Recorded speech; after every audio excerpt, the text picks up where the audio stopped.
Day 7 of the NBL Blitz and all the action is about to tick off at 5 p.m. Sydney taking on New Zealand, second game. But the first game, South East Melbourne taking on the Adelaide 36ers. Malik Lewis, the next star in action. Super exciting. We're really looking forward to seeing him out there in action. They had a great win against Sydney the other night. Can't wait to see him perform there tonight. And the Kings, from everything I've been told, they're unbeatable. There is no way they can lose. They've already won the championship. Wrap it all up. Is that true? Apparently that's the real deal. We'll see what they can bring tonight. That's what's happening. 5 p.m, 7:30, it's all happening.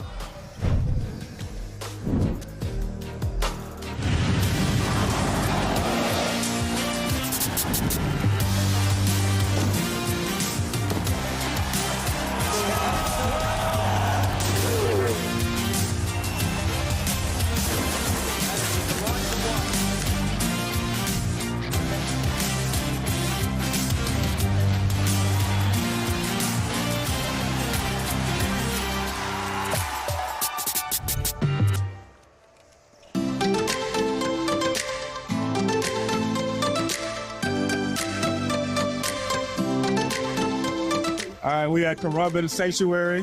We just finished our tour. Had such an amazing time. My favorite animal was a crocodile, of course. He was a monster. That's who I am, a monster. What was your favorite? My favorite moment was seeing the little baby Joey, the little baby kangaroo, and feeding them. This was absolutely amazing. Yep. So until next time, Percher's out.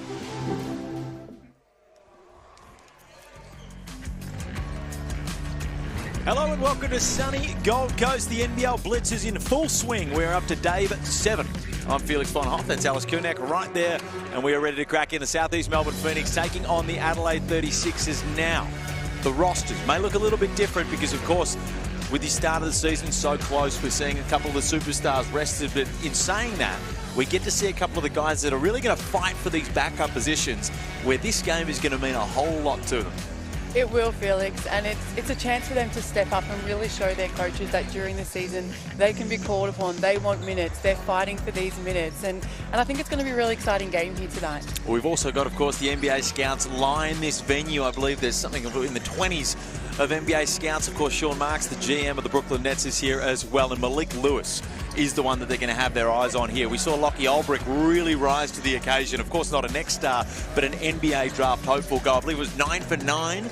The almost perfect game. Liam Santamaria wanted him to shoot a couple more threes, but he's a perfectionist, Liam. So today it's going to be Malik Lewis that all these scouts are going to have their eyes on. And I'll tell you what, he's looked impressive so far. He has looked impressive, and we've got him in front of us. He's long. He's got that length. He's got that size. I'm sure he can defend multiple positions. He can shoot the ball. And I know that Southeast Melbourne is super excited to have him on their roster and have him part of the Next Stars program. I'm sure Liam is just as well. So it's going to be a really exciting game. Want to see him continue to expand his game, grow. We watched Almanza last night, just the development step by step. Each moment in the game, he almost improved as the game went on. So looking forward to see what Lewis can produce here. But, you know, Southeast have got some great imports. Sobi's not playing. Wieskamp had a great game last game against Sydney. We've got players who can step up, and that's what's really exciting here tonight.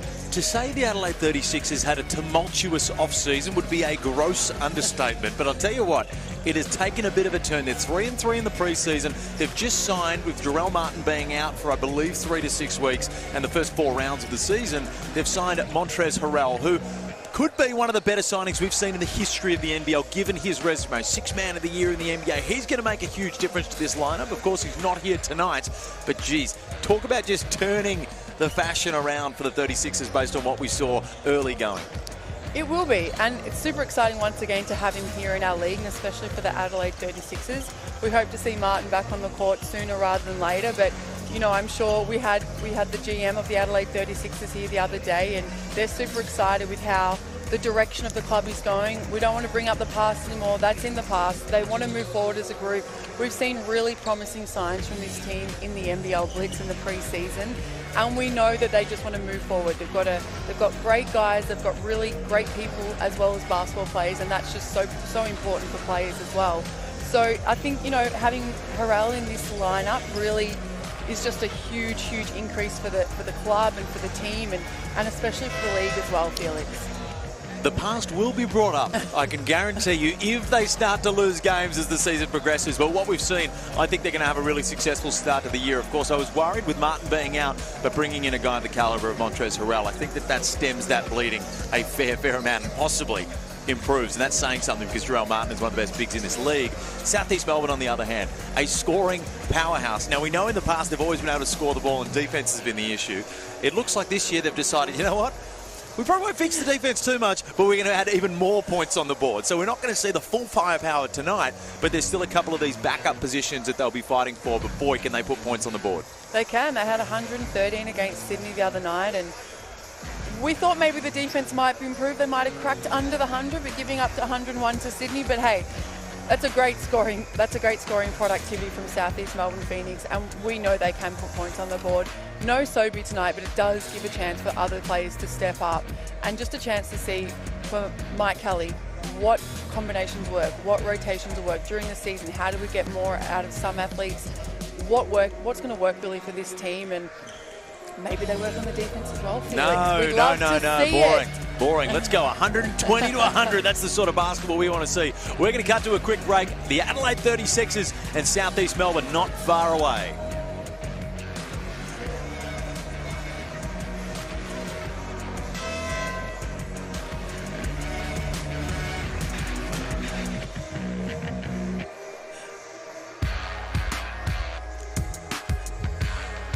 Thank you to our sponsors for those quick messages.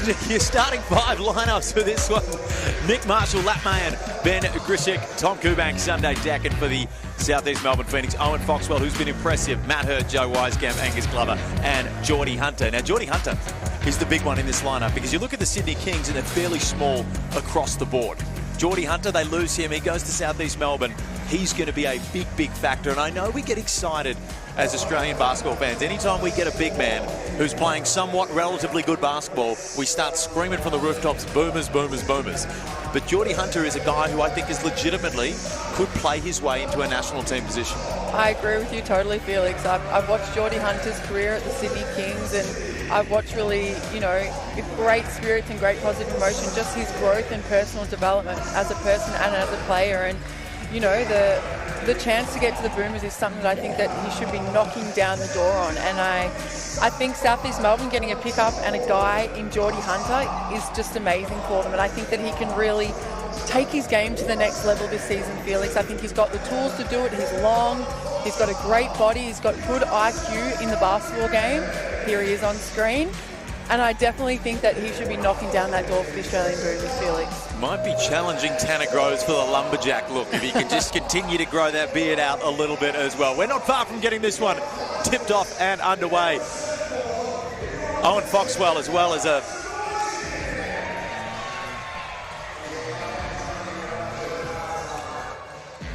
Hey, the crowd noise is way too loud.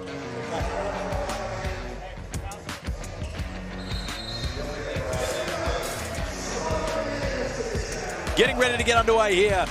And the Adelaide 36ers.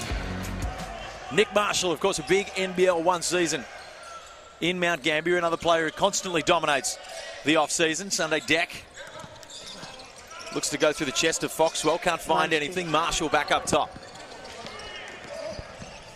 Marshall deep on Glover. And Geordie Hunter, the one we just spoke of, brings it down.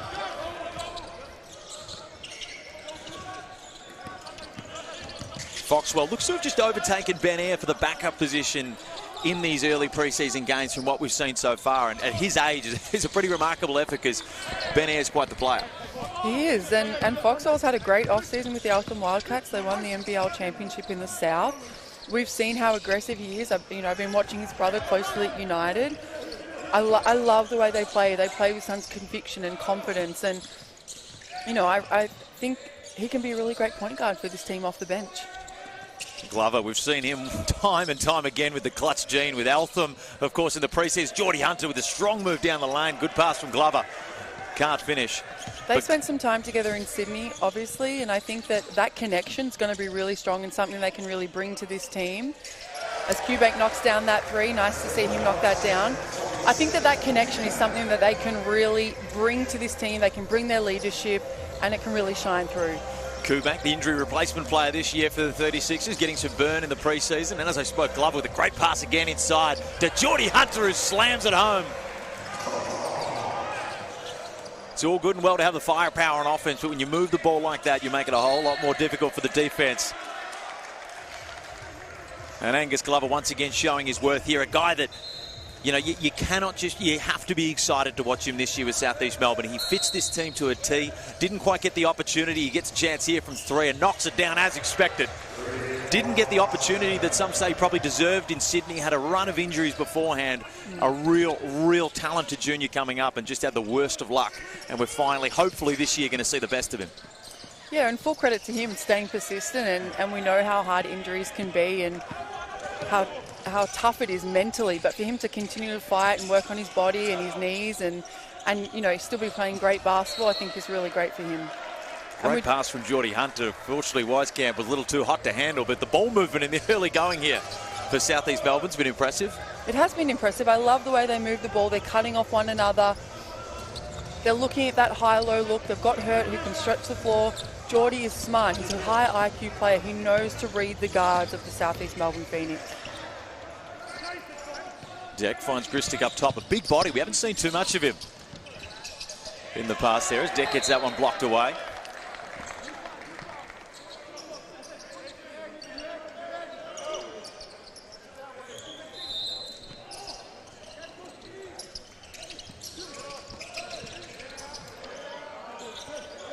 Gristic looks to work on Hunter. Gets pushed out a little overzealous, and a good move from Gristic to get the and one. He's really impressed me in the preseason. He's a long body. He's strong. He's got no fear the way he posts up these bigger guys, and I really like what he's produced so far in the preseason, Felix. Well, you cannot teach size. Well, you can try, but unfortunately it's a difficult one. You certainly can't teach height. Foxwell, 36, is providing a little bit of pressure in the backcourt.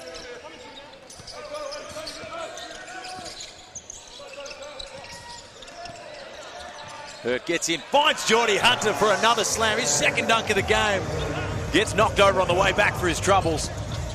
I like the way Hurt and Hunter are working together. They're reading the ball well off each other, and they're really finding one another. Foxwell poised in the open court. The up and under from Glover finds his Eltham Wildcats teammate in Foxwell, and the chemistry, as you said before, it's already existent.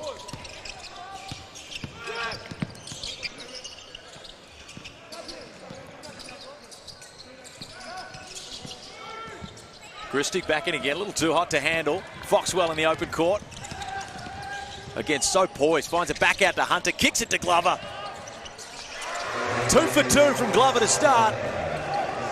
And once he gets his eye in, you're probably staring down the barrel of a timeout. Gristic tries his luck from outside. Can't find anything.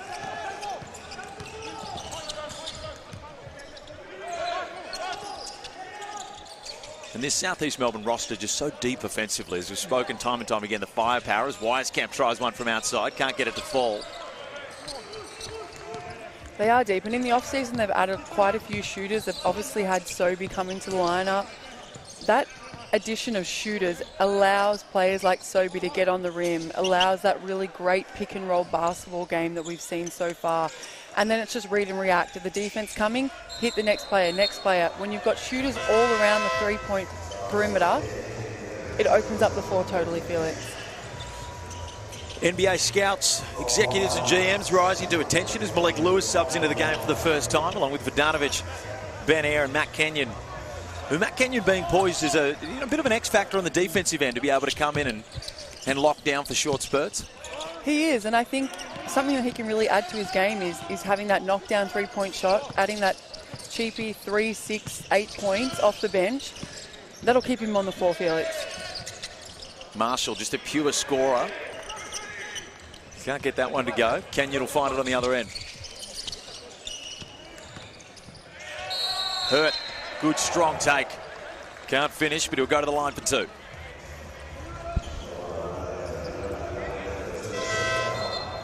Sunday Detch is someone I really want to speak about in this Adelaide 36ers lineup. I think potentially the minutes last year and the productivity we saw last year, he'd really be wanting to improve on. And with players like Jason Kadee and Davis out and DJ out of the game today, I think that's a chance for him to really step up and really show Coach Mike Wells, hey, I'm ready to play and I want these minutes and I'm ready to show to you just how good I am. And because we all know how good he is as a player. And I think he can take that leadership role, especially in a game like today.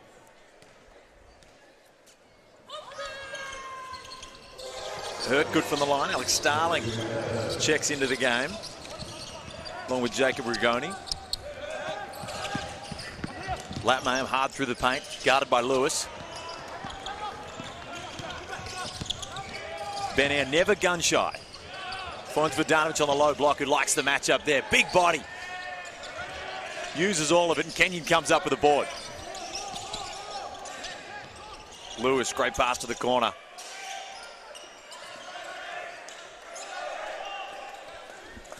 Right now, the Southeast Melbourne Phoenix just stifling the 36ers on the offensive end.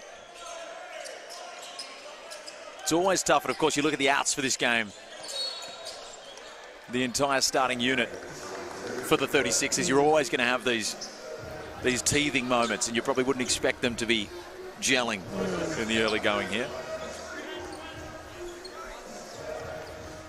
And the Adelaide 36ers, well, I'll tell you what, after a tumultuous start to the preseason, the ship looks to have steadied a fair amount. If you want to see them in action, you can scan that QR code right there. Tickets to all the Adelaide 36ers home games are now on sale via Ticketek. Be sure to get your tickets so you do not miss out. He's absolutely rocking there in Adelaide. Again, we spoke about Cairns being one of the cool destinations to go to, but as a commentator, I tell you what, it gets very, very loud in Adelaide.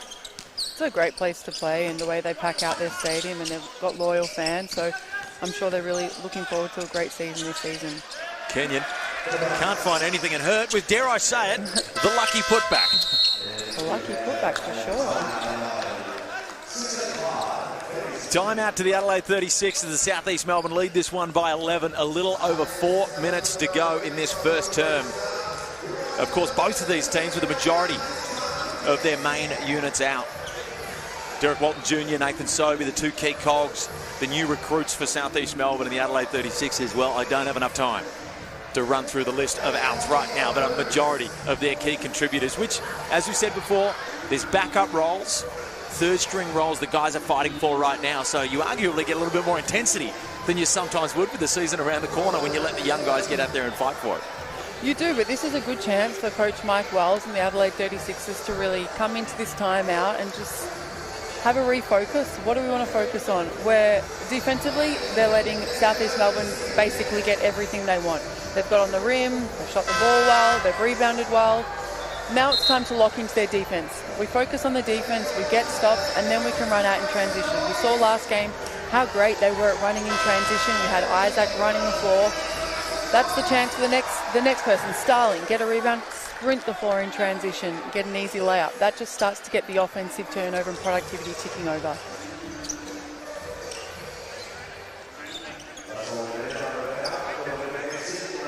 .36 is to inbound.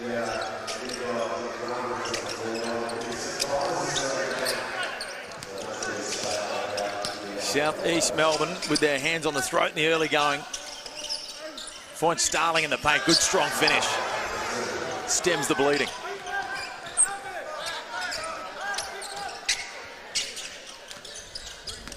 Benair will be fighting for that backup role with Owen Foxwell, who we've seen have a pretty strong preseason so far.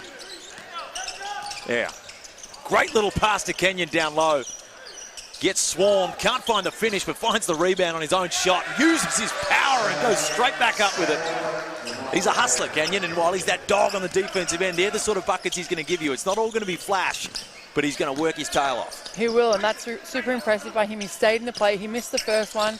He was able to get on that second offensive rebound and finish pretty strongly, as well as Starling. They're finishing really strong. Strong move there through the chest of Geordie Hunter, who went straight to the ground. Complained for an offensive foul, but it was a bit of mano-a-mano. That's just a nice move by Starling. He was strong, he was aggressive, and finished well. Air through the middle of the paint. Nice kick out to Kenyon. Looking to go back-to-back buckets. Can't make it happen. Lewis with the rebound.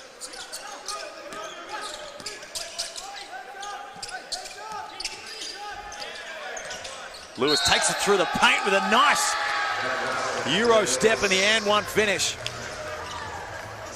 What I liked about that take, he was poised. He took the defense, he took the hit, and he was able to take that Euro step and finish really strongly there. Good, strong move for a young guy to just hold the ball, not get it ripped straight out of the hands there. Good poise. You look at him, he's got a pro-ready body. He's a strong dude. Completes the and one.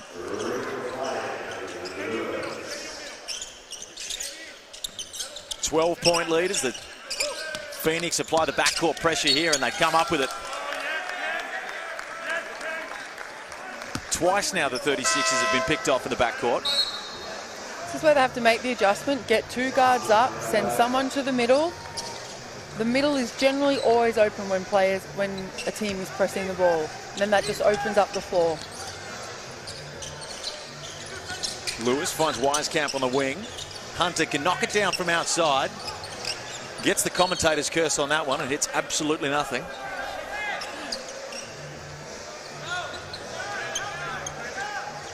I like that we see Matt Kenyon just hustling for the boards yet again.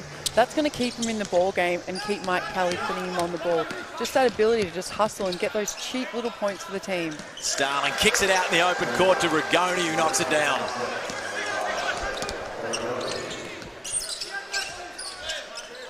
The 36ers still yet to find their rhythm on the offensive end. Quite a few players out of that starting unit out. And Ben Air does what he does with the stare down three.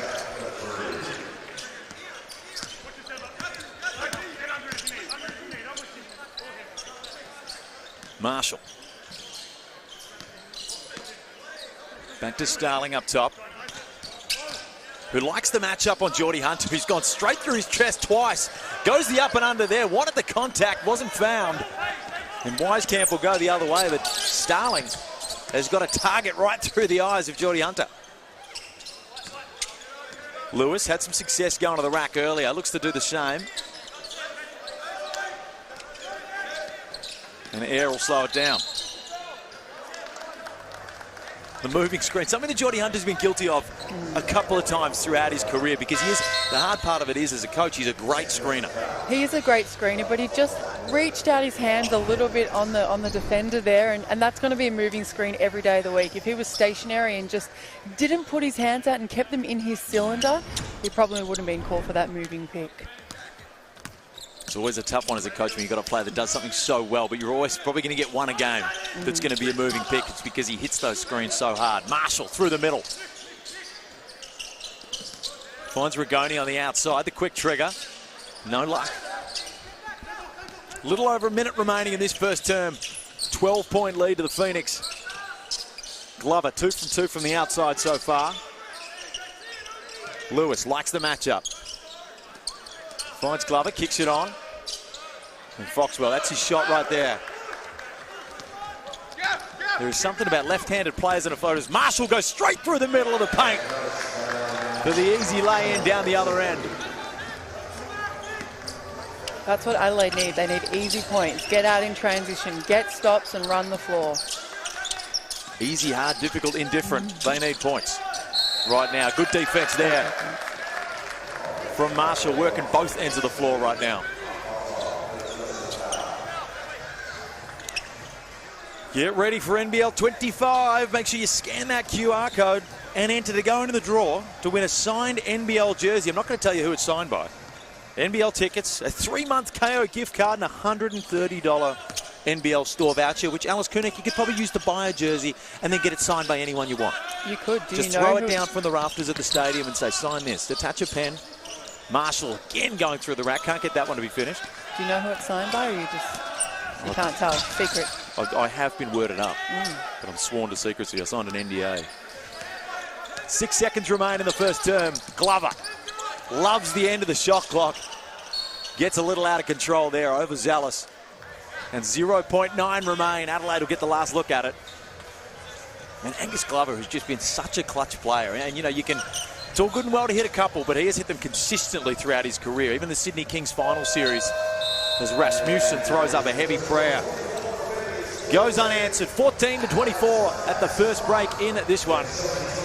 But Angus Glover, He's done it time and time again throughout his entire career. This is not something where it's, you've hit a couple. I would love to see someone break down the percentages at the NBL level, at the NBL 1 level, at the NBL preseason level.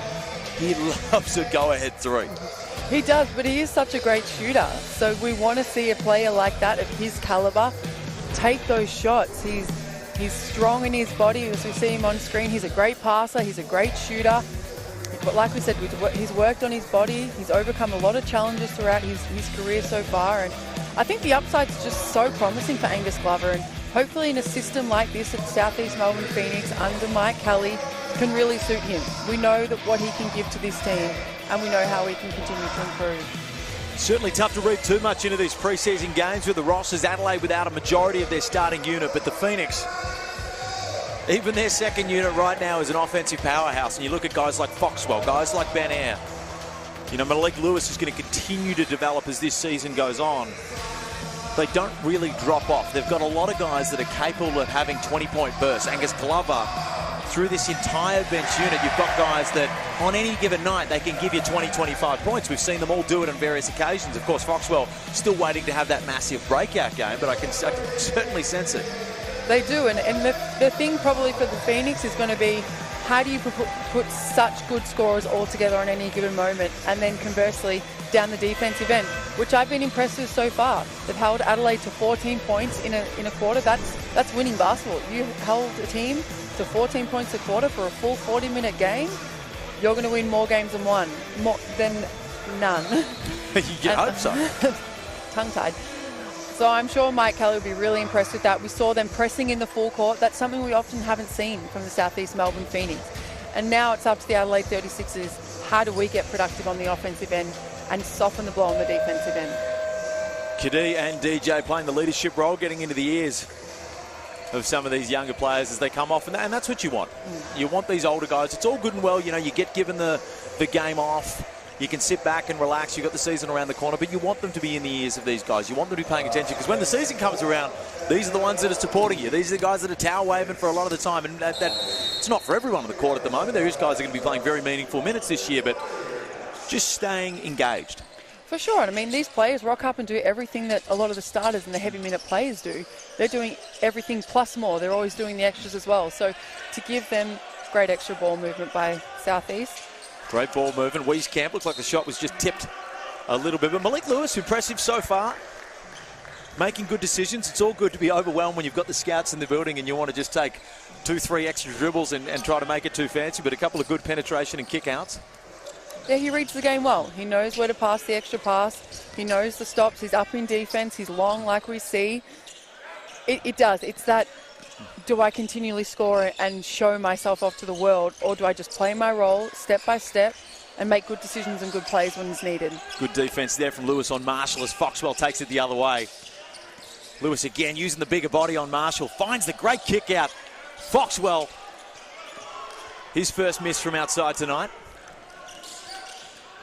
Rasmussen through the middle of the paint. Can't get the and one, but to get a chance to go to the line for two.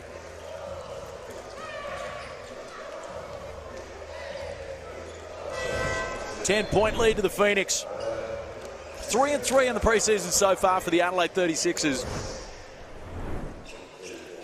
Winning solves a lot of issues.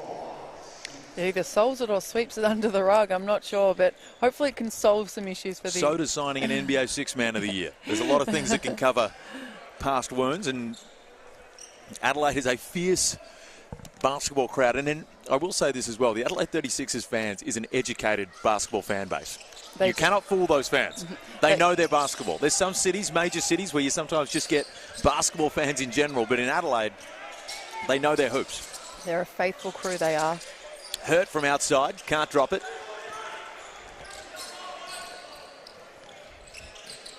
Marshall, nice little cross baseline, gets upstairs. Strong finish on a good shot blocker in Geordie Hunter.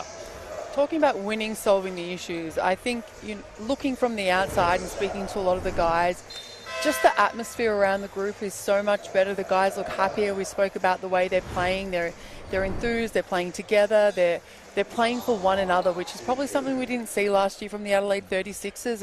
It was a pretty tough year, and a tough off season as well, but to see them enjoying their basketball and enjoying playing as a team is something that I think will just continually grow in their group. Well, Adelaide, another team, much like Illawarra, that just had that late spurt throughout the season, of course, when Scotty Ninnis took over. And, of course, there was a lot of water under the bridge since then in that situation. But, you know, we saw them just really turn into a potent, dangerous team. And, look, from what we've seen so far, I think Mike Wells gets the tick of approval. Yeah, I mean, they all really like him so far. They love his energy. They love the stuff that they're running as a team. And I've spoken to a lot of the guys that, major playing guys, that they love the system. It suits them. And I think they're just going to continue to thrive as a team. Glover finds Wieskamp in the corner. Hasn't had too much success. Finds it that time. With shooters of that level, sometimes you just got to see the bottom of the net once. He needed that, but to go along with that, he's got 6 rebounds. I think we underestimate just how long he really is as a shooter. Starling straight through the paint. Good verticality from Hunter. Foxwell on the outside. Can't get it to fall. Wieskamp will come up with it. We see when South East Melbourne just push it, they have a license to be able to shoot these early threes. Some teams, no. You pull it up, you play slow basketball, not with the South East Melbourne Phoenix. Now, sometimes it can hurt you, but when you've got the shooters out there on the floor and you're hitting, very, very advantageous. Well, they've got such great shooters out there. You may as well play easy, free-flowing basketball, give everyone confidence, but you've also got a great hit. 2 for 2 from Wieskamp on his last 2 attempts in that zone. Not sure how long he's sticking around for. It's a dangerous game, zone basketball. If it was up to me, it'd be gone. Marshall's found his way into the paint. Latmayan does just that. Another guy consistently puts together very, very strong NBL 1 seasons. Glover finds Hunter cutting through the lane.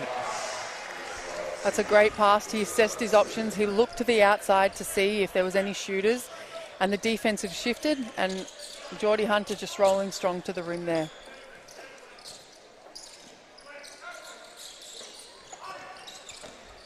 Gristic back into the game. No luck on that one.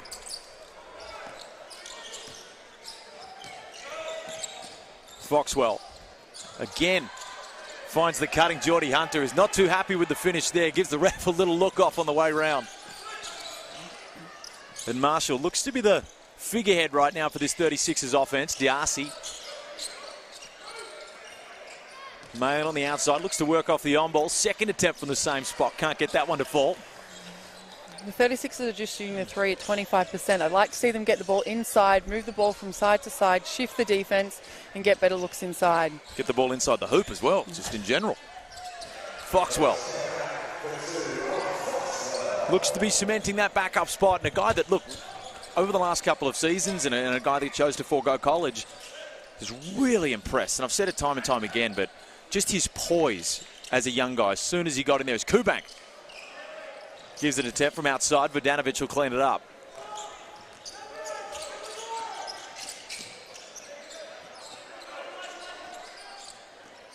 Foxwell commanding the offense. Hunter with a good feed to Vodanovic, who's going to work down low and get that one to fall. Vodanovic, of course, there's a timeout to the Adelaide 36ers. Vodanovic joining the Jack Jumpers last year, halfway through the season. Unable to play in the grand final series because of his own wedding, which of course was pre-planned beforehand, but just an interesting story. A guy that's got a couple of championships to his name now. A bit of a journeyman throughout the NBL, but a serviceman, you know what you're going to get. He's a good locker room guy, comes out on the floor, doesn't need to get his shots, is able to hit the open shots when he gets them, but he's going to be able to just, it's not sexy, but it gets the job done. He's a great pickup for South East Melbourne Phoenix. I think such a workman in Tom Vodanovic. He's great. He can shoot the 3. He can post up like we just saw him posting up Latmayan just the last possession. He's a great guy, like you said. He plays defense. He's physical.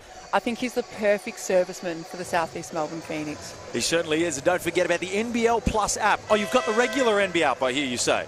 Well, why don't we upgrade? We don't deal with mediocrity out here. We upgrade. The NBL Plus app, you can scan the QR code and sign up for free. I'm reading that right. Free to access archival footage, in-depth stats, and exclusive partner offers from all the wonderful sponsors we've got here at the NBL. And of course, I've harped on it. Alice. But the Gold Coast, there is not a better location on earth to have something like this.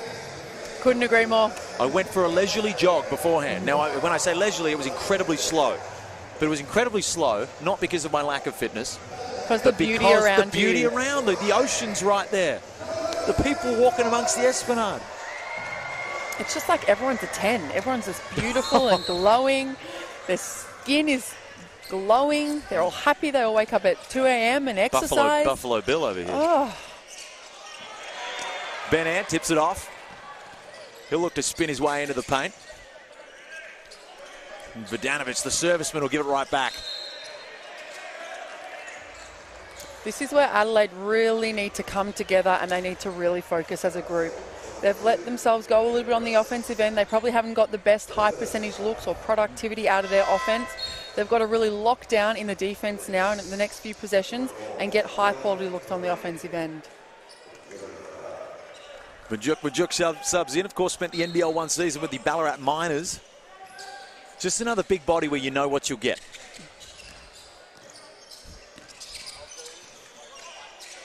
Wieskamp steps back.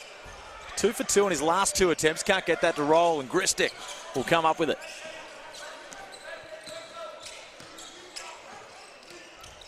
Rasmussen assumes the point guard duties for Adelaide. Sunday Jack. Latmayan out on the floor. Back to Rasmussen. Can't get it to fall.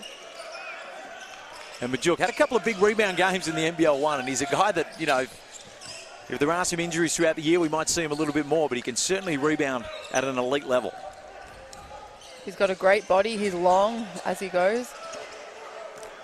And he's strong. So he really adds another dimension to this team. Kubank gets deep into the paint, but the verticality from Kenyon. Great defense. And that's where his strengths are at. He's taking it the other way. Looking to turn defense into offense. Ends up with a turnover. And Latmayan the other way, back out to Rasmussen.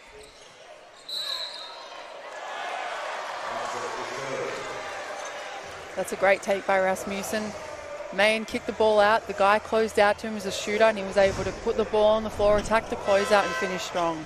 That's what they need. They need the ball to move inside, the ball to move outside, and then attack those closeouts. You're going to get higher percentage looks as a team rather than Southeast just all sitting in the paint waiting for the ball to go up.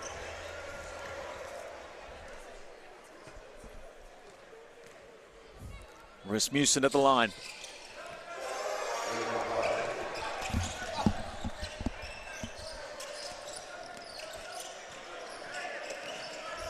Sunday Jack applying the trademark pressure and pressuring his teammates to get up there and help him out as well.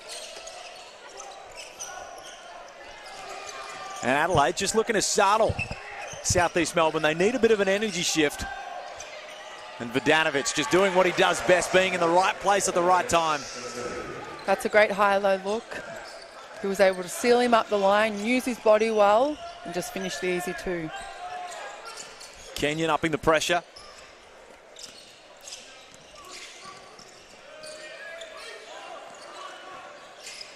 Good ball movement from the 36ers, yet to really penetrate deep into the paint. And Vodanovic diving on the floor. Kenyon in the open court.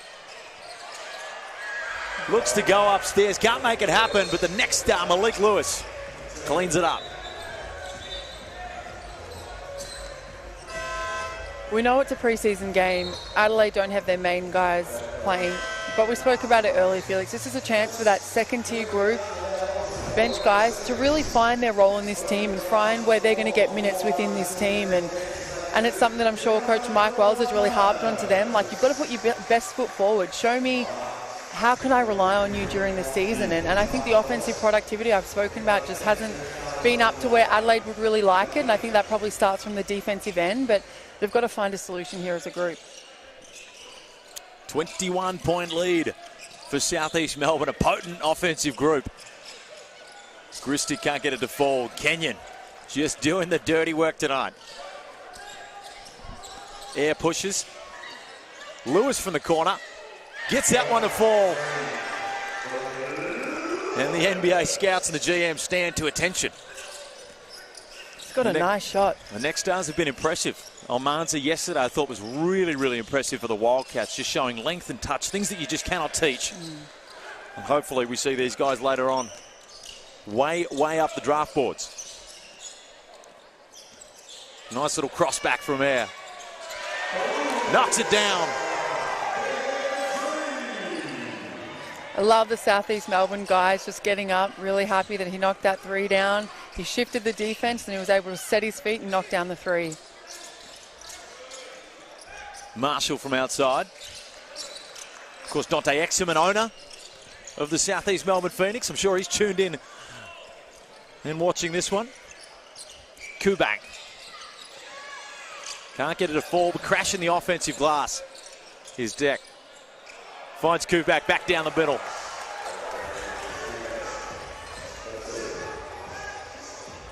Now Adelaide is shooting the 3 ball at 13% now. They've really got to get the ball inside. You're not going to win too many games in the modern day era shooting 13%, especially when guys like Ben Air are going back to back on the other end. And now that's what we know he can do. We know he can score. And there's a lot of guys just like that on this roster. Angus Glover, another guy that can come in and they can give you 20 on any given night. And that's what makes this team so dangerous. And from watching this preseason, I'm a lot higher on them than I was previously. Yeah, I agree. I've been super impressed by them so far. I love what the changes they've made in the off-season. Losing Mitch Creek is a big one, but filling it with Nathan Sobey, he's a great pickup. Geordie Hunter, Derek Walton Jr., they're all superstars. They're all scorers. They're all great people. And they can move the ball. They can also dish the ball out. So I think that they've really added high-quality IQ to this team as well as great scoring power. Marshall's found his way into the paint quite a few times. Hasn't been able to finish as much as he would have hoped.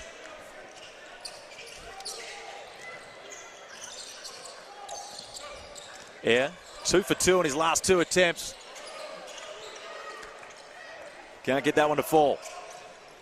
The heat check, Alice. Yeah, I was about to. Well and truly acceptable when you've gone back-to-back on the step-backs. And Marshall says, I want a piece of that too, but you can't have it. I'd like to see Adelaide get the ball inside. I know I've harped on about it too much, but they're just not being productive from the three-point line. They've really got to find another way to score the basket. That starts from defense, and then that's a nice spin basket. move from Marshall. He's gotten into the paint at will, and there you go. You ask Alice. Marshall will deliver, but of course, physicality from Rigoni at half court. Hurt gives him a little whack for his efforts. But it is tough on the Adelaide 36ers, of course, with Isaac Humphries out of this lineup, Jarrell Martin out of this lineup, and Montrezl Harrell yet to join the team coming over from the States. He'll be there for round 1, of course. But you can see, you know, Chris Stick's a young guy. Hasn't had a huge amount of NBL experience, so it's always going to be tough to score too much into the paint, so you can see how they're falling into this sort of three-point heavy.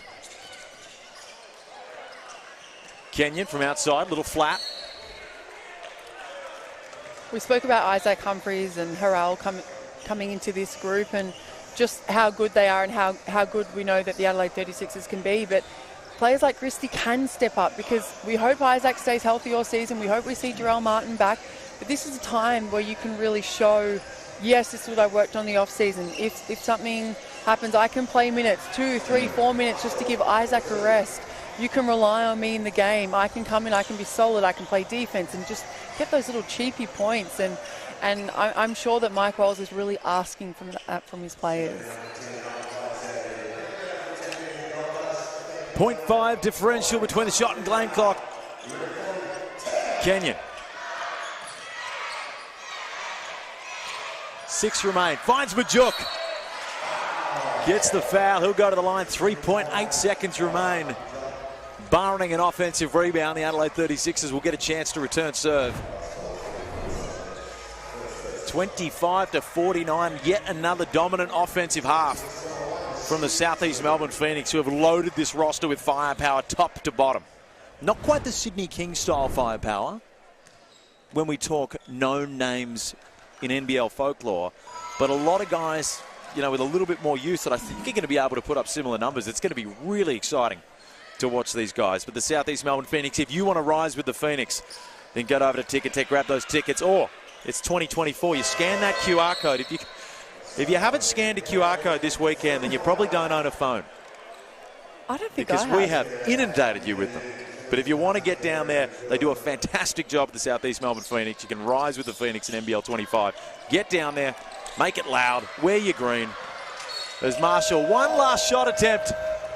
And the coach killer from Ben Air just checks the legs a little bit. A smart move there from Marshall to initiate a bit of contact. And he'll go to the line. 25-51. Now we spoke about it, Felix. The offensive productivity just hasn't been there for Adelaide. It's time for them to just reset in the change room, talk about it, let it go, and move on for the second half of this game. Certainly won't entirely stem the bleeding, but it will be a band-aid of sorts. Turning this one into a 27-51 ball game.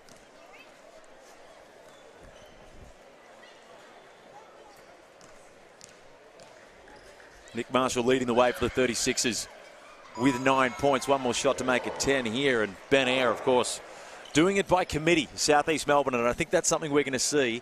Even with the big names of Nathan Sobey and Derek Walton Jr., we're still going to see them do it by committee this year. Ben Air, 9 points. Mitch Lewis, Malik Lewis, 8. Glover, 6. Hunter, 6. Wieskamp, 6. They're shooting the 3-ball at 40%. Mike Kelly would be really happy about those numbers. On volume as well. Hurts going to get one last heave. Would have been Jalen Hurts if that one went in, but unlucky. But not too unlucky, because a big lead, 27-51. The South East Melbourne Phoenix, we said that they were loaded on offense, and even without their superstars, and of course the Adelaide 36 is missing plenty of men in action that will be pivotal during this season. But from what we've seen so far, Alice, it is going to be a tough scout when you're coming up against the Phoenix this year. It will. They have just got scorers right across the board. They've got people who can put points on the board and quickly. And I like what I've seen from their defense. They've really, they've upped it. They beat Sydney the other night. We've questioned them about their defense right through. Last season it was the question against them. So, I like the way that they've come out, the intent they've come out. Yes, it's an undermanned Adelaide 36ers team, but I like the intent that they've come out with, the pressure that they've put on. And watching them put points on the board is just super impressive like that, Felix. That's the thing. It's always so hard to read into the defensive efforts here, because obviously the Adelaide 36ers are very severely undermanned in this one. But what you're seeing is the hustle. We're still seeing a couple of backcourt turnovers. Guys like Glover getting involved, guys like Ben Air, guys like Matt Kenyon, who are really going to fight for those backup minutes, diving on loose balls, really getting after it. They are, and that's what's going to be what keeps them in the game. Coming in, getting an offensive rebound, getting a charge, getting a loose ball, making a great possession. That's what's going to get Mike Kelly to really play these guys. They're going to be knocking down the door for minutes in this team. There's superstars in this team. There's honestly so many. But if they can just continually do the little things and those cheap little points, that's really going to go a long way for them. Where did you have the South East Melbourne? Before seeing them, when you just look at the roster makeup, where did you sort of rank them in the preseason before what we've seen across this preseason now? I actually think I put them in my not too early predictions as the team to watch. I put them as the team to improve from last season. I thought that last season was probably a little bit of a disappointing season for them, and I liked the roster that they put together. Addition of Nathan Sobey, Derek Walton Jr., Geordie Hunter. I like the additions that they made in the off-season, so I think I even put them in my top 6. There we go. I think I had them around about as well, but I'm definitely higher on them than what I was. With the second half in this one, it's a big lead for the South East Melbourne Phoenix. Can the youth from the Adelaide 36ers fight it back? We'll see right after the break.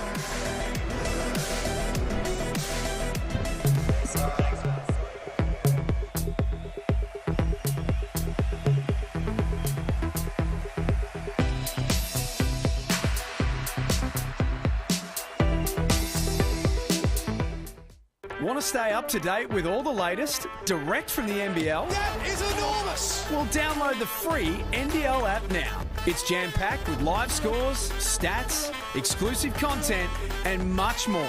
Get it from the App Store and Google Play now.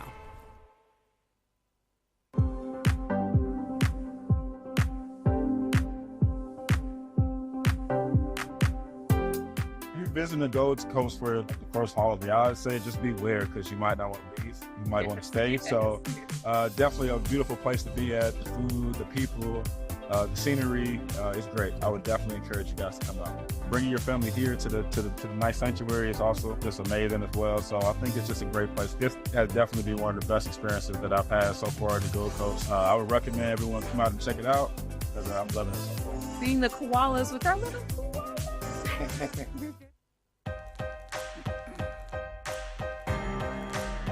Play the game any NBL fan can win. Supercoach NBL. Be the coach. Challenge your mates. Win prizes. Head to supercoach.com.au today. Discover the ultimate in courts, Dream Courts, the official court partner of the NBL. As the leading experts in tailor-made courts, there are so many reasons to choose Dream Courts. Whether for casual backyard enjoyment or professional-grade competition, the fully customisable courts redefine how you play.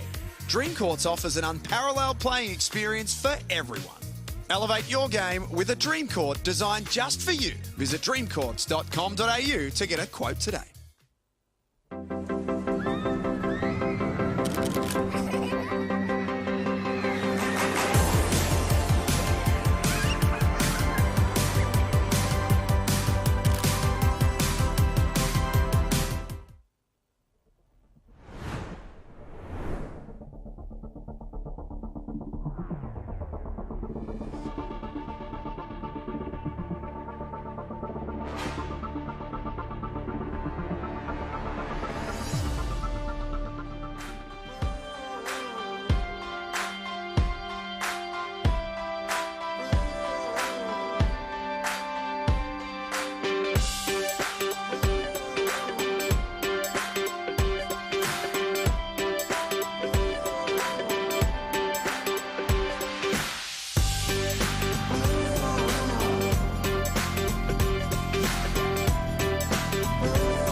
Welcome back to the Gold Coast Sports and Leisure Centre, the NBL Blitz, brought to you by the Gold Coasters. You cannot find a better location. Right now, it has been all southeast Melbourne with a credit to the Adelaide 36ers. They are playing very, very undermanned. Some of these teams playing 3 games in as little as 4 days. Of course, we can understand why guys are going to be rested here as we get ready for opening round in not too long. Thursday next week.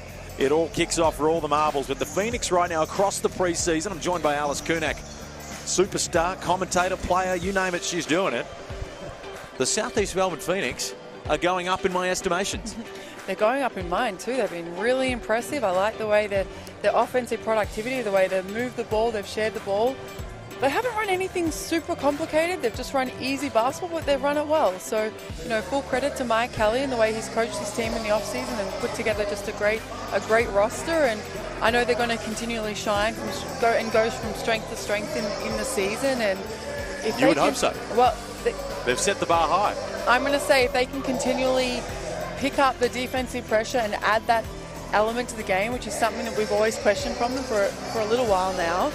If they can add that element, I think they're going to be definitely in the top 6, Felix. Well, Wieskamp leads the way with 8 rebounds, 3 assists from Angus Glover. Matt Kenyon with the 2 blocks. Of course, he's been doing it on the defensive end. That's where he's going to be the X factor. And he's going to find his minutes this year for Southeast. Ben Eyre doing what he does best, a couple of back-to-back step-back threes. Getting it done on the offensive end. He's second elect with 9 points. Nick Marshall leads the game for the 36ers with 10. And he looks to be the focal point right now. A guy that leads that Mount Gambier team year in, year out. He's a special player, Nick Marshall, and he's sort of in the same vein. We've got a couple of these guys that are so talented. They're so talented. But sometimes the issue that can be that they're an on-ball player. And they are much better with the ball in their hands. And I think Nick Marshall's one of those guys where if he could just unlock a little bit more off-ball stuff, we'll see him playing a lot more. But it's hard because he is a dominant guy. Yeah, when you're used to having the ball in your hands so much and creating and having high volume shots and taking a number of those shots, especially what you can do in the NBL 1 season, it's almost hard to adjust, but that's not going to be his role in this Adelaide 36ers team. His role is going to be to come off the bench. He's not going to have the ball in his hand a lot. He's going to have to make really good plays when he's got the ball, take high quality, high percentage shots. And so he's going to have to adjust, and it's hard to do that. Well, we're getting set to kick off the second half here. We're going to take a quick ad break. All the action coming up next. The Adelaide 36ers trailing the Southeast Melbourne Phoenix.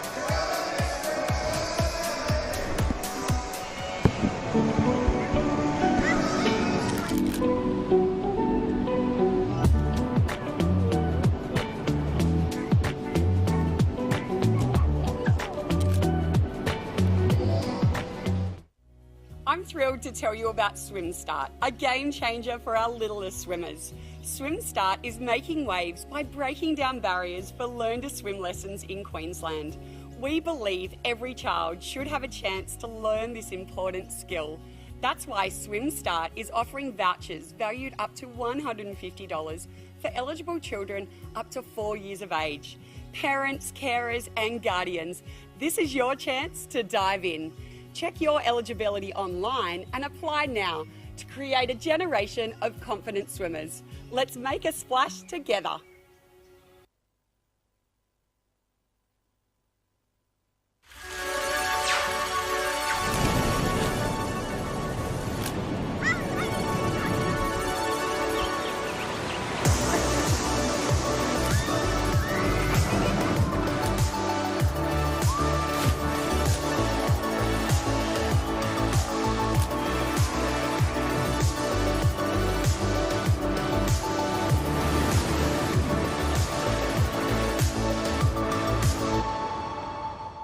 Want to stay up to date with all the latest direct from the NBL? That is enormous! Well, download the free NBL app now. It's jam-packed with live scores, stats, exclusive content, and much more. Get it from the App Store and Google Play now.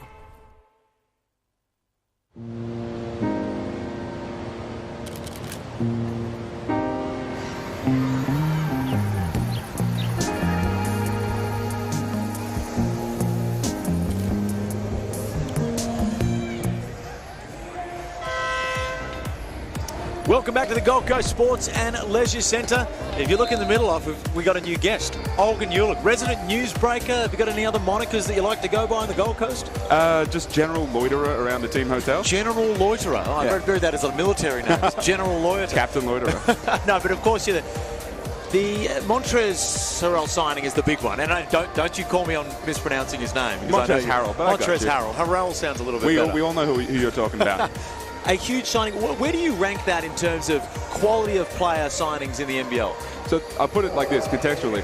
When the signing happened, I phoned the people I needed to. I found out who it was.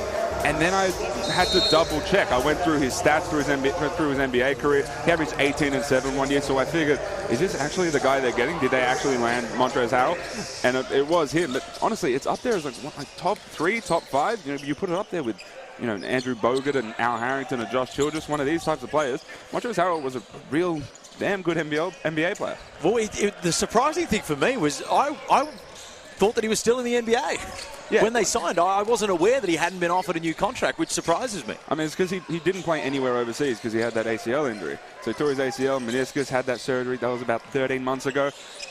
He worked out for teams in Vegas. NBL teams went and watched him in Vegas, so they have a good idea of what he's like right now.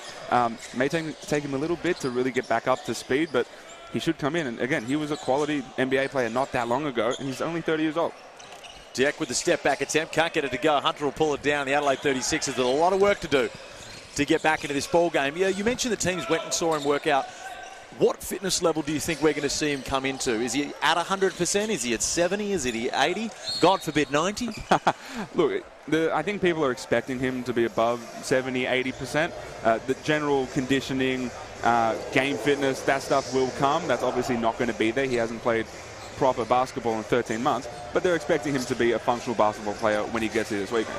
Functional would be great to get into this team, but how do you think he'll really fit into this team and this system? And losing Jarrell Martin is a big loss for the Adelaide 36ers, and we see they are struggling now, but once they have the core group guys back on the floor, how do you think he'll really fit and gel into this team? I mean, look, to be honest, the fit to start off might be a little bit tricky. You're going to play, theoretically, Isaac Humphries and Montrezl Harrell at the 5 and 4. You've got 2 non-shooting bigs playing with each other. Now, it's going to be a situation where you're going to hope that 2 high-level bigs are going to figure out how to work next to each other.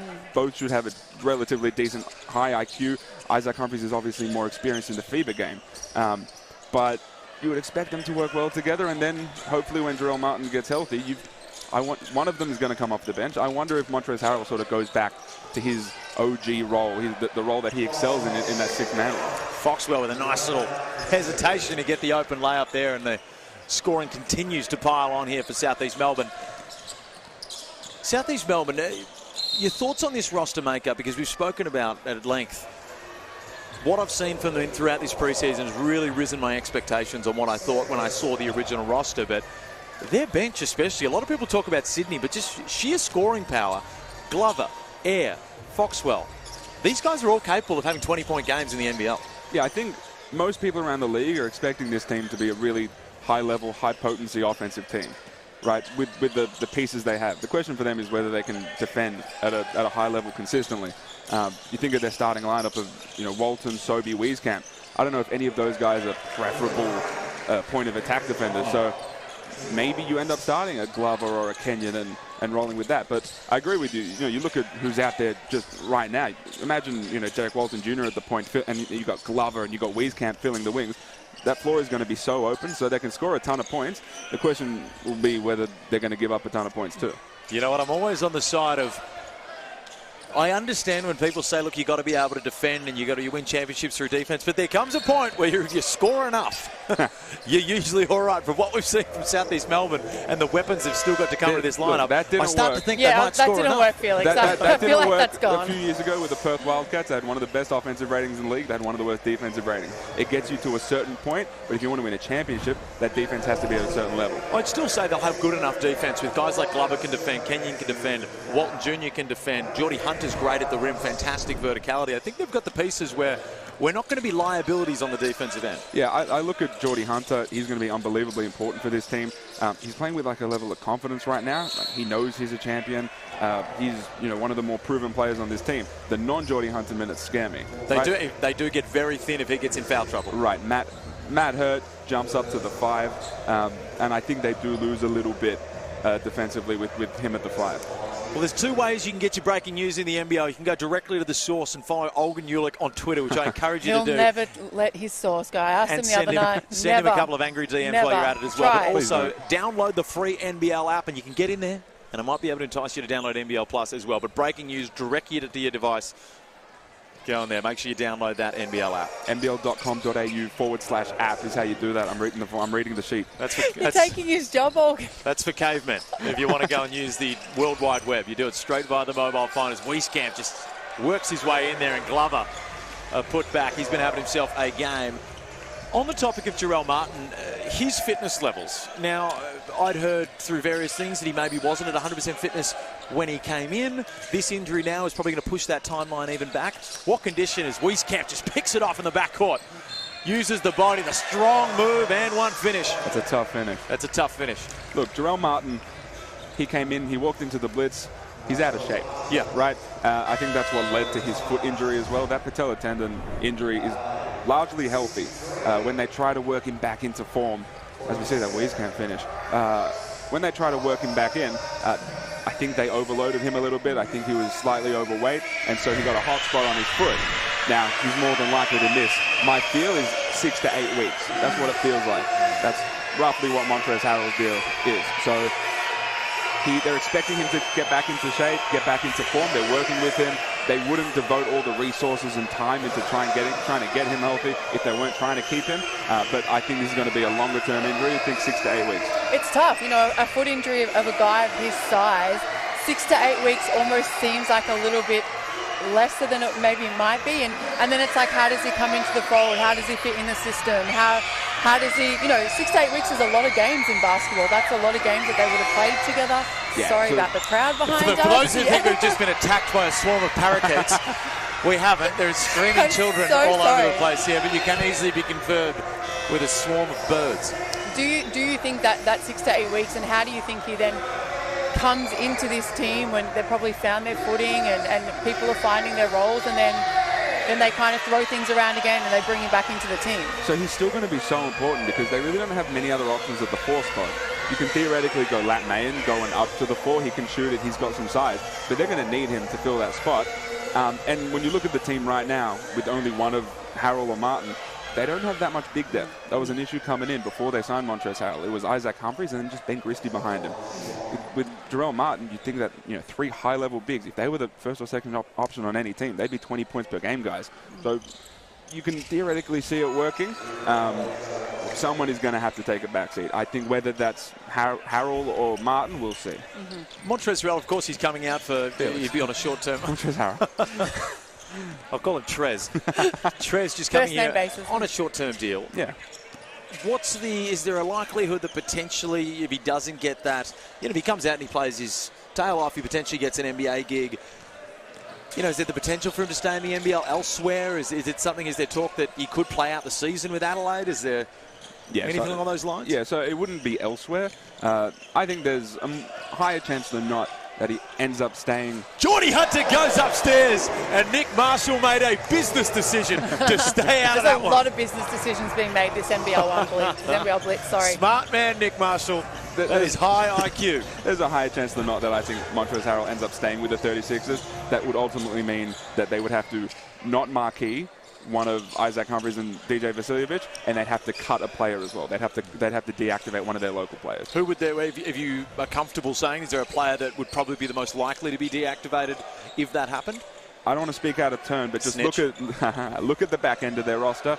You think of the lower minutes guys, so you're looking at one of Alex Starling, Jacob Rigoni, Ben Christie. I don't think it would be a Ben Christie. He's got that long-term deal, but it'd be one of those back end of the roster guys. If that was going to happen, and I'm not too familiar with how the contracts on these work, if a player was to be deactivated and replaced with someone else, is their contract paid out? They continue to be paid? They would have to pay out that contract or negotiate the buyout. As Glover's been getting to the rim a lot lately. And Glover's, I could not be higher on Glover and the way he's going to fit into this unit as well, because his strength is this team's strength. He absolutely feels a need for this team as well. Just like a gritty guy, right? I think he's a good point of attack defender. The shooting is great, and the deep shooting is the key. Derek Walton Jr. is going to create advantages. Look how much he's stretching the floor, right? Just being at that 4-point line. And he's also, for the majority of the time that he's on the floor, if Sobey's out there, Walton Jr., he's going to be guarded by the third-string defender. Yes. Which, for Glover, even at this level, he's a first-string guy. As we look at the replay here from Geordie Hunter going upstairs. Glover with a great little pass. He's a great roller. He is. Geordie Hunter, he's a great screener, and sometimes he gets whistled on these moving screens because he rolls out quickly and he uses his arms, but that's a St Mary's product thing. He's a smart screener, and you look at this, goes upstairs, and Nick Marshall, I'm not going to punch card this one. Now, we spoke about Geordie Hunter in the pre-game about, Boomer's intentions. What do you see as Geordie Hunter? Do you think he could be a next Boomer and someone that the Boomers look to? Honestly, yes. Like, you look at someone like that, think of who is the sort of the head of the snake for the Boomers. It's Josh Giddey. Can you imagine Josh Giddey coming off that on-ball with Geordie Hunter, the quick roll, finding him? You can see a world where they sort of miss that at the Olympics. So someone like Geordie Hunter, someone like an Isaac Humphries, someone like a Sam Froling, these are more offensive-minded bigs. I think they'd work well with Josh Giddey, Dyson Daniels, some of these guys coming through. I think they should be part of Boomers camps going forward. For sure, and even with Jock Landale and how he can stretch the floor, and these guys can read off a player like Jock, and we know how good a shooter he is and how good he's on the rim, but to add that another level of dimension is something that I think the Boomers really look to. And I know going into the Olympics, Gorge took a strong look at Geordie Hunter and saw the potential partnership with him and Giddey. Obviously, he went with Will Magnay, someone who brought like a defensive grit, but Geordie Hunter has a skill set that I think he should be part of those conversations going forward. Tough viewing for the Adelaide 36ers fans, but if you're just tuning in now, I can assure you the starting lineup for the Adelaide 36ers resting with this one, with the season right around the corner for Hoops Fest. Now, am I one for resting players? I think I've spoken to you off air about this one, Olgun. I think it's a 20-game season if you can't get those sort of runs in your legs, but I do understand that it is a very short turnaround. Some of these teams are playing 3 games in as many days. I'll let it pass this time. Look, 3 games in 5 days for these 36ers. I understand it from that perspective. There's also the argument that, let's say, Kendrick Davis, right, super talented offensive player, really not experienced in the FIBA game. You probably want to get him as many reps before the regular season, and this is the opportunity to do that, because you look at this Southeast Melbourne Phoenix team, they're going to play their starters 25 minutes a game, probably captain there. But this bench group is a really high-level bench group. You got Matt Kenyon, Ben Ayer, Bogdanovic, Malik Lewis. These are rotation players in the NBL. So these would be meaningful reps against those guys. Is there any talk in the early going of who the NBA scouts in attendance have been most impressed by across the suite of next stars and young players? Yeah, I spoke to a few of them over the past 2 days. You look at Alex Tui. that last game he had. Right next to you. Who's right next to us. 26 points. If that jump shot is real, which it's looking realer and realer by the day, then he's got a real shot, right? 6'8", super long, athletic. Lockie Ulbrich, who had a great game yesterday. He went 17 of 17 from 2 over the course of this blitz. He's had a really good blitz. We don't know what position he is. We don't know what he is, but what we know is that he's a really damn good basketball player. He is. I was really hoping he was going to make that jump last year. I think a few things out of his control. Got a little bit psyched out. He probably wasn't playing minutes when he should have early in the season. As Ben here, he's caught fire. And he continues to make it rain. And the Adelaide 36ers need to find a way to stem the bleeding. If there was ever a time to activate your starters, for the sake of basketball, for all things that are good, I'd probably get them out there now. I'm hoping this 36ers team hits 50. That's the goal right now. It's certainly tough. As we said, the Adelaide 36ers without many of their stars in this one, and just so potent on the offensive end. The Southeast Melbourne Phoenix, whether it's their starting unit, whether it's their bench unit, they have scorers all over the floor. Malik Lewis tries his luck from outside. Now Can't get it to roll, but a rebounding foul. Going back to the NBA, Olgun, who do you think is the next guy to go to the NBA? Realistically, Australians, not Australians, who do you think the next guy is? Look, if chronologically, the next person is probably going to be one of Will Magnay, a Jack White. I don't know if it's in Xavier Cooks' desires anymore, but one of those guys, someone who's going to get a 10-day contract at the end of the season. I know, someone like Kendrick Davis is hoping he can get that call up too. Derek Walton Jr. probably wouldn't say no to that thing. And then you go to the draft and you wonder who's going to get chosen. Rocco Zikarsky is the easy one there, but I wonder if Alex Tui, what we saw the other night, I wonder if he's primed to take a leap and maybe get into that first round. Maybe he's the first Australian or Kiwi chosen in the next draft. Maybe. It's exciting times for Australian basketball, and it's almost bittersweet, and of course it's mostly sweet when you see these guys go over and get these two-way contracts and stuff like that we've seen from Jack McVeigh, but sometimes you selfishly want to see them continue to play their trade in the NBL, but you just can't turn down some of the money that's on offer, of course, and the dream is the NBA for every young player. And look, it's a tough one. NBL teams, they have to approach those sorts of conversations with a level of humility and understand that this is the dream of a lot of guys. So when the Houston Rockets come to Jack McVeigh with a two-way offer, the Tasmania Jack Jumpers are not going to get a buyout from that contract, right? They're going to have to just give up Jack McVeigh for nothing, and they have to let him do that because that's his dream. Not getting that buyout is a tough squeeze for a team like that. They signed this guy to a new 2-year deal, right? They want to make sure that he's committed to them, but this guy wants to go to the NBA. The offer's there. His window is small, so they have to let that happen. And it's largely a good thing for the league to continue to have that connection, to continue to establish itself as a pathway. It's how we get a Montrezl Harrell to this league.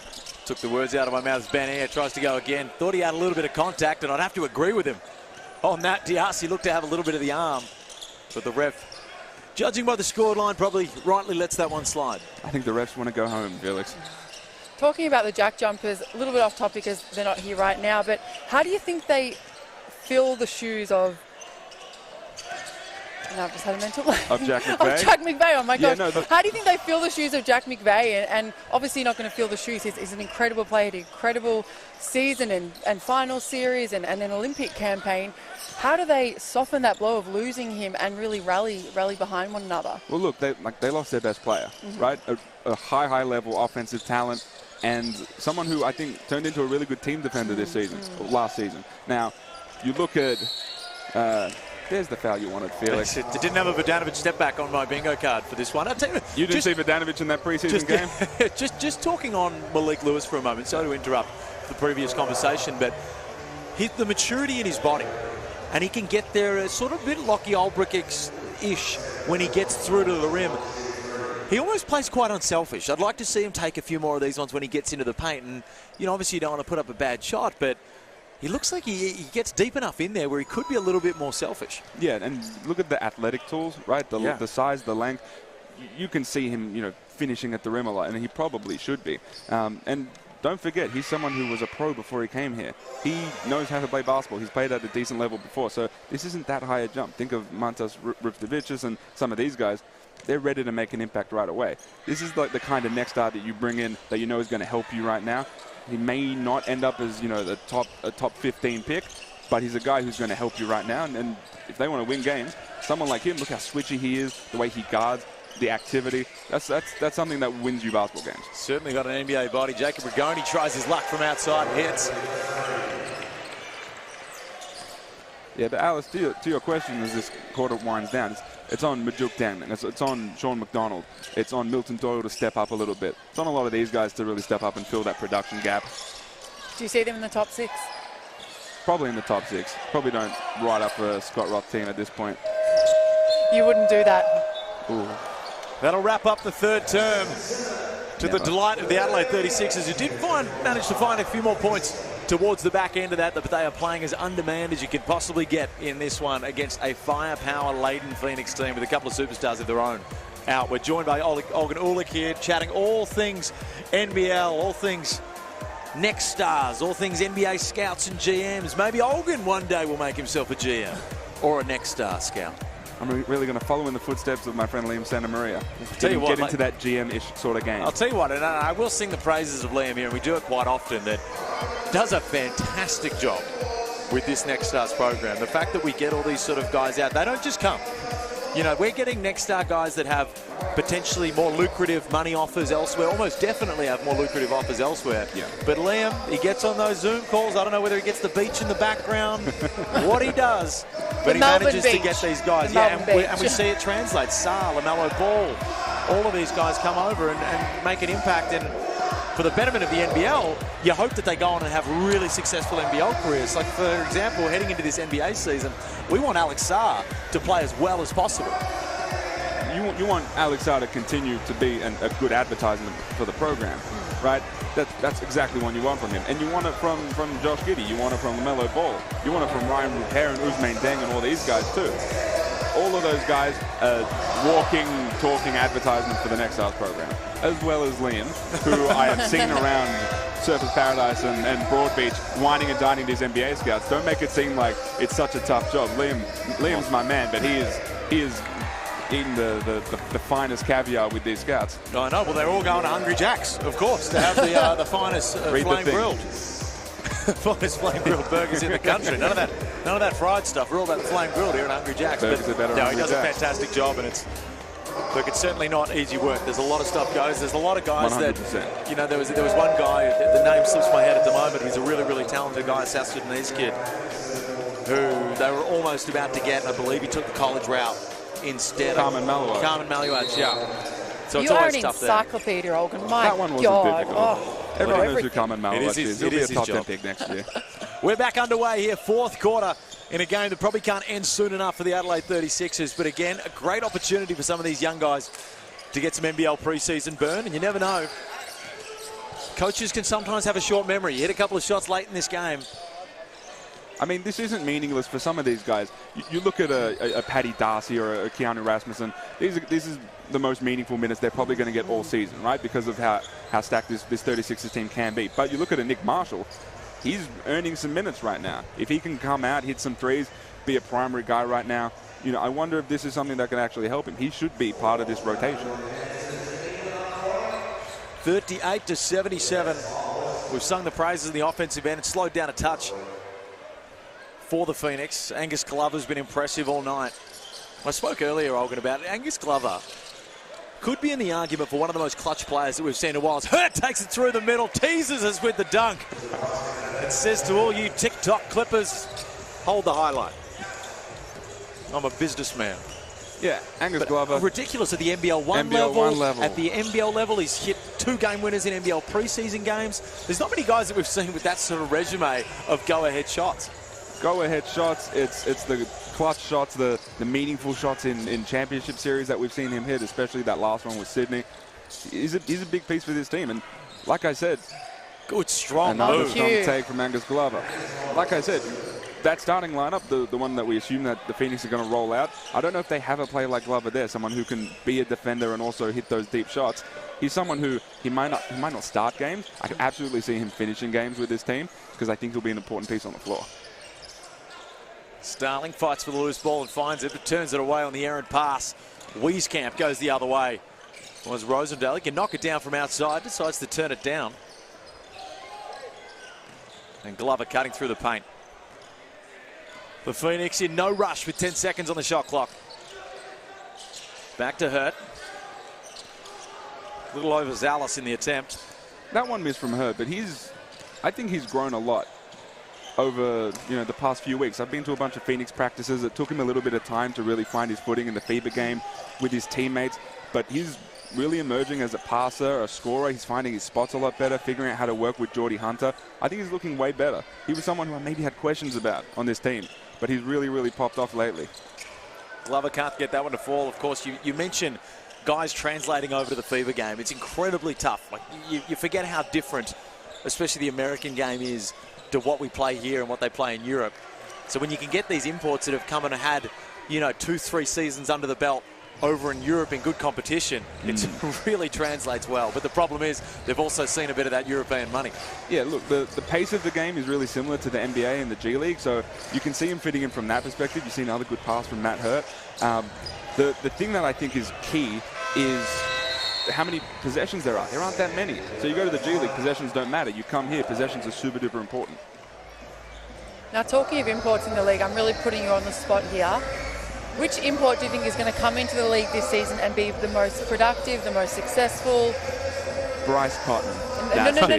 New import. It's really on the spot. I really like Rob Edwards in Cairns. Yeah. He's someone who, again, we talk about G League guys who come in and maybe take a little bit to find their footing. Yeah. That's not him. He's come in, he's figuring out right where his spots are. He knows exactly what he's doing. He's super strong.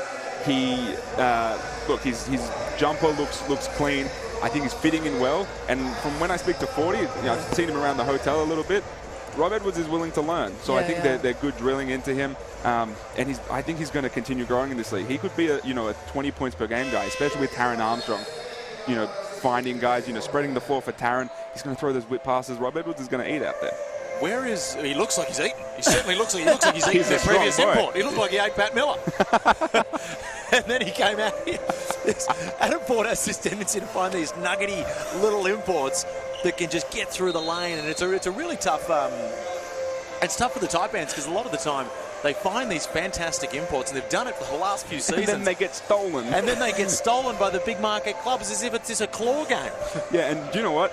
So, fun story. When this team was about to sign Rob Edwards, I found out about it. I knew he was the guy. I hope you would, because you're the inside source. You're a sleuth. I knew he was the one. And when I asked around, I was told, hey, can you not break it yet? Because it's not officially over the line, and we don't want to mess this up. 40 really likes this guy. He's been following him for a little bit. He really wants him. Quite literally following him around the streets. Yes. And then when I ultimately break it, you speak to someone like Josh Giddey about him, who's around him a little bit in Oklahoma City. Really loves his game. He's someone who, again, I'm surprised he's come out so hot, right? But he already knows where he is on the floor. He knows where his spots are. He's already he's primed to be, one of the top scorers in this league. Rosendale working off that middle on ball. Next down, Malik Lewis. Back to Hurt. Olgun sung his praises, and Rosendale knows how to knock it down from the outside. He can't get that one to fall. Marshall through, strong drive. Draws the contact, and he'll go to the line. The New Zealand Breakers, from who we're going to see in the next game, taking on the Sydney Kings, they're in a very tough spot when you look at roster turnover. It's basically a totally new team, and this is quite a brutal league where you don't have a huge amount of time to adjust. You don't have an NBA massive camp. You don't have those long preseason stretches. You've really got to do it on the fly, and with a lot of travel in the schedule, they're going to be quite up against it. Yeah, I think it's not unreasonable to expect teething from this Breakers team. It's Parker Jackson-Cartwright is really the only key retention for that group. Yes, they add Jonah Bolden, and we wonder what kind of leap Mojave King might make, and what does Matt Mooney and Freddie Gillespie look like. But look, there's no continuity with this team. So they're completely new. They have a new head coach who not just a new head coach to the league, but a new head coach in his career. He's never been a head coach before. So you have to expect the teething. Add that onto an interrupted schedule, heading over to play NBA preseason games. Again, there is an expectation that this team may start off slow. The hope is that they can build things as the season progresses. But I think we should temper our expectations for this team purely because of those things. And we spoke about Mojave King. How have you been impressed with him in the offseason? I mean, I've been really impressed. And do you think he has a starting role in this New Zealand Breakers team? How do you think his development has been away? He's come back into the league. How have you been impressed with what he's done so far? Mojave's playing with way more intent. Right? He's super deliberate with everything he's doing, whether that's making sure he's shooting the shots that Parker creates for him. Anytime he takes someone off the dribble, again, he knows where his spots are in the mid-range. as a cutter as well, as a back cutter. Again, Parker Jackson-Cartwright is going to get 2 feet in the paint on every possession. He is the best in the league at that. Having someone like Mojave who can knock down 3 and also knows when guys are playing up and in him and knows when to cut, he's someone who I think will take a leap. What kind of leap, I don't know, but he's going to have the opportunity because Parker Jackson-Cartwright is going to draw so much attention. A huge re-signing for the Breakers in Parker Jackson-Cartwright. You can only imagine they'd be in an interesting position if they hadn't brought him back as well and managed to lock him as Vodanovic tries his luck from outside. Received nothing in return, and Marshall, who's been the figurehead for this depleted Adelaide 36ers lineup, in what's been a tough game, a large margin, 45 points here for the Phoenix. Malik Lewis, still plenty on the line for him. You look at all these GMs and scouts in the crowd, and of course, these guys are more judged by their second half of the season because they often take next stars. Of course, Malik Lewis has some pro experience. Good, strong move. He's definitely a guy that I can see at the middle point of this year. And Foxwell just picks the pocket of Marshall straight off the leg. You can see Malik Lewis is a pro, right? That hang finish just there. That's a pro's move, right? A younger player might turn that over, might not understand where that big is. That hang finish is super impressive.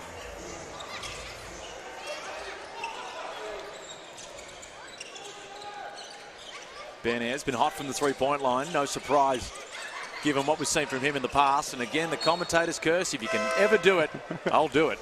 He knew that was off as soon as that left his hand. But look, Ben Ayre right now is projected as the third-string point guard for this team. I don't project a ton of minutes this season for him, at least starting off. Which is interesting. Owen Foxwell's overtaken him in the preseason, which is it's a huge effort because Ben Ayre's a known commodity over the last few seasons in this league. Ben Ayre is a proven solid offensive player in the NBL.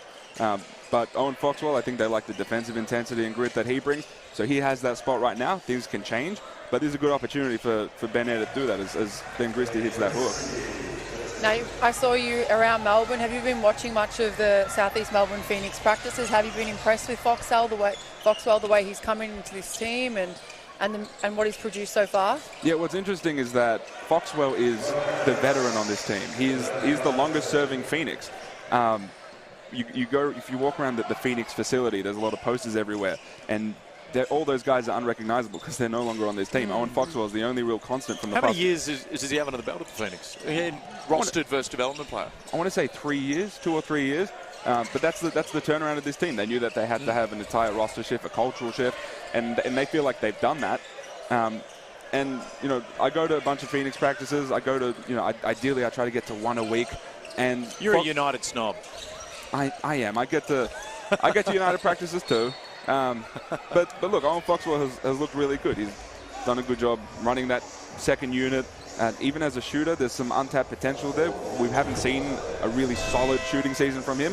I think they think that he can have one of those. And he's going to have to because Derek Walton Jr. is a ball-dominant guy. Nathan Sobey's a ball-dominant guy. You're going to need shooters around him. That's why Wieskamp was a good pickup.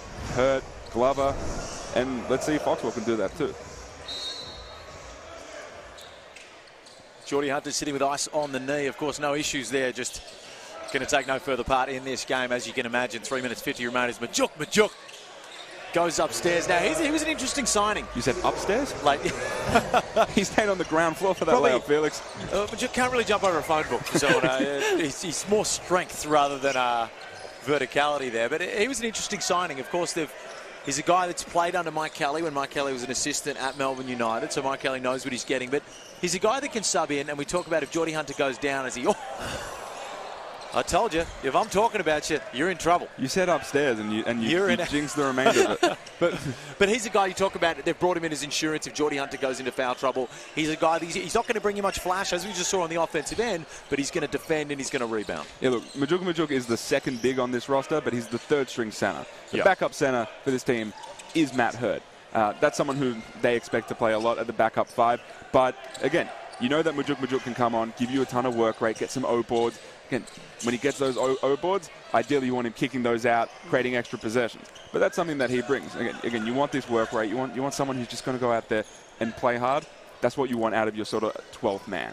Are there any imports, potentially big names out there? Of course, teams are always, they stay on the lookout all year, whether it's for this season, if something goes wrong, whether it's next season, they're always looking ahead. They're always on import watch. Is there any names out there potentially that you think could become a surprise mid-season signing if someone gets let go? Is there someone with their eyes on?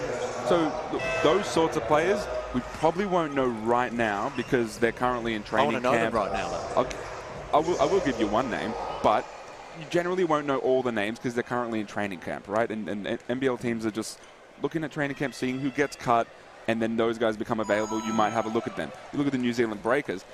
There's a non-zero chance that they go for their NBA preseason games and come back with a different import, right? They did that last season with Anthony Lamb.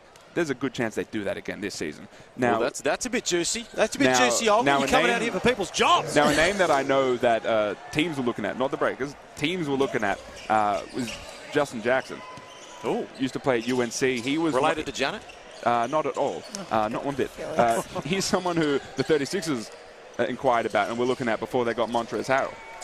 But again, there are a ton of NBA players out there who are currently vying for, third two-way spots or trying to get on NBA rosters. As Majuk finally gets upstairs, Felix, thank goodness. You weren't talking, as soon Felix. as I stopped talking about him.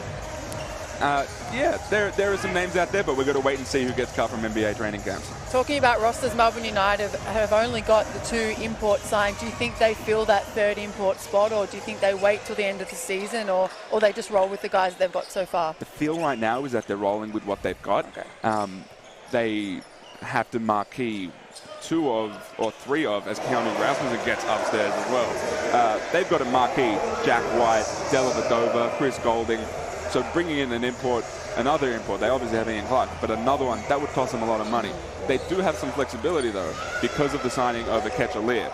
Them using their 11th spot on Aketchalir is sort of shrewd because they initially signed him as a DP. Now, when you sign a player as a DP and then elevate him, you have the right to then bring that guy back down to a DP. Whereas, for example, at Ben Christie, they signed him as a rostered player. They can't now bring him down to a DP. They would have to wait his entire contract to do that. Smart pass by Malik Lewis there. Finds Rosendale the layup, who goes hard into the support. Is it theatrics? Yes, I think it is. And I'm all for it. Olgun, I was sure when you said the 50 points, you were being not nice, but it's 44 points. I was really hoping they could crack that 50. Can they do it? I don't know about this one, Alice. It's tough, and look, you've got to give credit to the 36ers. They're playing without their starting lineup, and they're fairly starter heavy.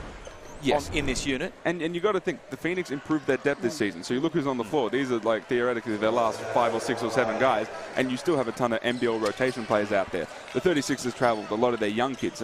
Paddy Darcy over there in the corner, he was a high-level junior player in SA. He's someone who's not ready to contribute at this level yet, but down the line, he potentially should be. Same with someone like a Keanu Rasmussen, maybe a Jacob Rigoni. Rasmussen, I've been impressed by Rasmussen. Hasn't exactly blown up the scoreboard, but he looks like he belongs. And that's the biggest thing when you see some of these younger guys and guys that don't see minutes. You can tell who belongs on an NBL floor. And there's a couple of these guys out there for the Adelaide 36ers, especially the younger ones, that they've earned their space. Look, they don't look out of place. Rasmussen's an NBA Academy guy, really solid athlete at this level. What the swing skill for him is going to be, probably going to end up being the shooting. If he doesn't get that, then it's probably going to be tough to develop a pro career. But he's got the skeleton right now of a pro player. He's just got to find that elite skill. We get ready to wind this one up. 10 seconds differential on the shot and game clock. 14 seconds remain. Preseason basketball, the Adelaide 36ers on demand. Sending the youth out into battle on the front lines, Olgun. Preseason basketball is absolutely correct. Mike Wells for me, and it sounds interesting when you look at a result like this, but this result means absolutely nothing in the grand scheme for this team. He gets the tick of approval for me from speaking to the Adelaide players. They all seem to be on board with him. He's got the tick of approval so far. And we're getting ready to wrap this one up. Ben Air decides to show the mercy rule and not heave that one up. But a fantastic effort from South East Melbourne to once again crack triple figures, which I think we're going to see a lot this season. And you know what? I'm all for it. Throw the defense to the wolves, Olgun and Alice. We want triple figures. You would never be a coach, Felix. Never. They said that about a player as well. So all offense, no defense is a very Felix thing to say. Yeah. All I've got left is commentary. So we're running out, but no, a fantastic effort from South East Melbourne. Olga Ulick giving us all the details. Alice Kunek in special comments here. The Adelaide 36ers haven't gone down in your estimation, obviously, after this performance. Not at all. This is a game that you put zero stock into. There are no meaningful indicators out of this game. For the Phoenix, just looking at who's on the floor, you maybe give them a tick of approval with their depth. Yeah.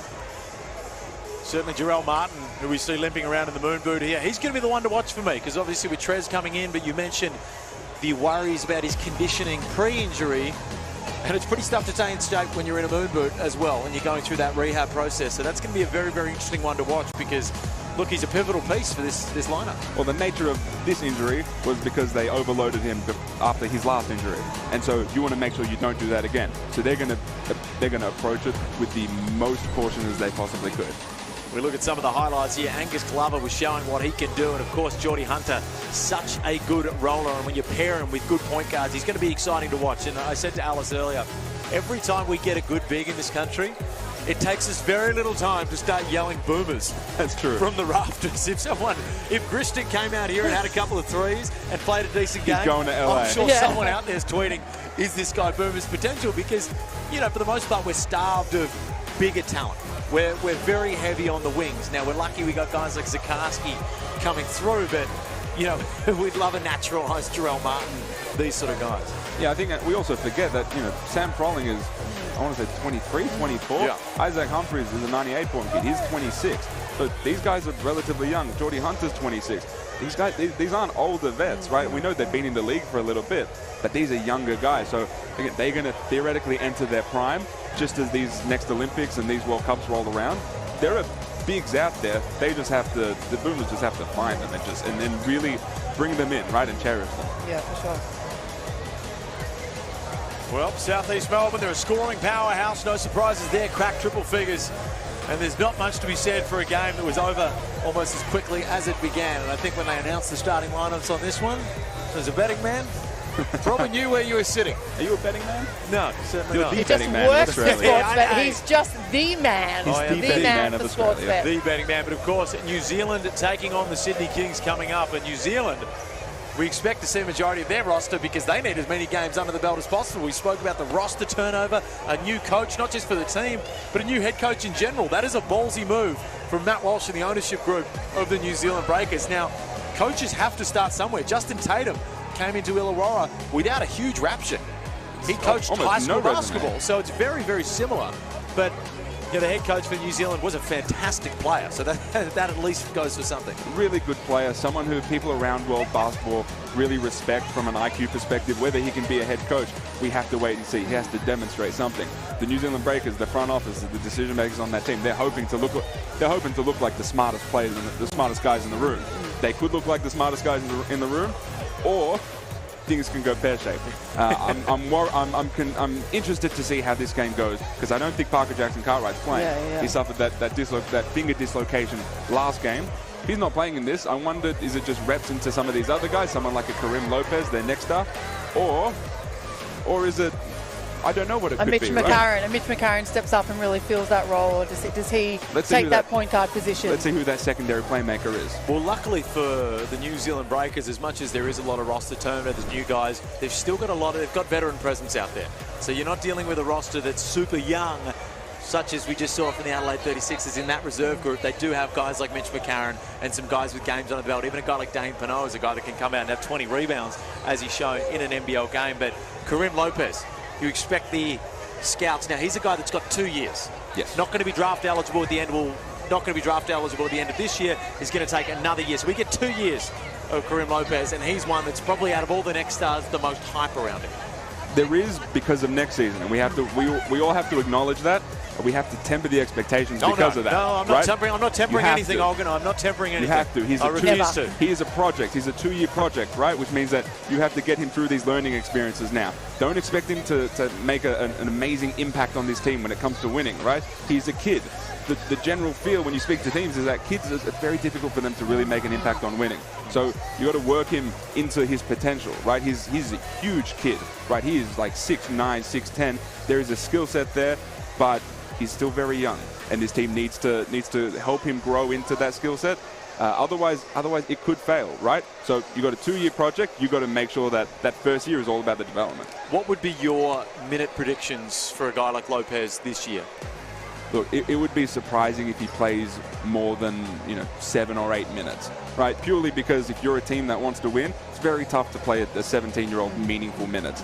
Again, that's not a knock on the kid. It's just where he is in his development on a basketball team that is built to win basketball games. Of course, as we said, Sydney and New Zealand coming up. Alice Kunek, Olga Nulvik, thank you. Derek Rucker's going to join me for the next game. And look, Alex Tui in action. We've got some next star progress happening. Karim Lopez. It is all happening at the NBL Blitz on the Gold Coast. We'll see you soon.